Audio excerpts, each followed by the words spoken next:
6.2 के क्वेश्चन का पहला क्वेश्चन क्या होगा, y और z यदि AB समांतर है CD और CD समांतर है EF और y और z एक दूसरे के समांतर हैं तो x का मान ज्ञात कीजिए।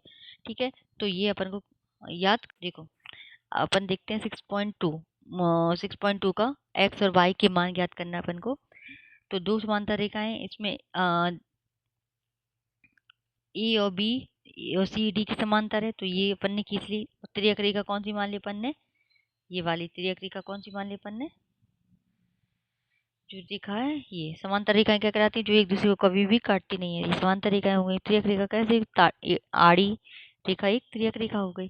ठीक है, इसमें ये कोण 60 का है और ये कोण कितने का है, x का, x है। ठीक है, और ये कोण दिया गया और ये कोण दिया गया, ये कोण दिया गया 130 का। ठीक है, और ये कोण कितने का दिया गया है, 22।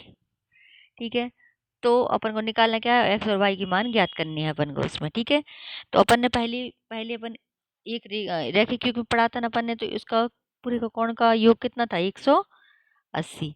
ठीक है, तो 180, तो देखो 50, ये 50 लिखा, 60 नहीं लिखा। ठीक है जी, 50 प्लस एक्स का मान कितना है, 50 और एक्स मिलके दोनों का मान कितना हो जाएगा, 180। 50, इस 50 को इस तरफ ले जाएंगे तो 180 में से 50 गए तो कितना बचेगा, 130। तो एक्स का मान कितना आ गया, 130। अब अपन ने अभी पढ़ा था कि संगत जो एकांतर अंतः कोण होते वो क्या क्या कहलाते, एक ही रेखा के अंतर स्थित, तो एक अपोजिट साइड स्थित होते, तो ये और ये क्या कहलाएंगे, एकांतर अंतः कोण। तो एक्स और एक्स के बराबर क्या हो जाएगा, आपस में बराबर होते हैं संगत कोण, तो x बराबर क्या हो जाएगा, y। तो x का मान अगर 130 है तो y का मान भी क्या हो जाएगा, 130। तो ऐसे निकल आए, x का मान निकल आए 130 और y का मान भी क्या हो गया, 130। दूसरा क्वेश्चन है, यदि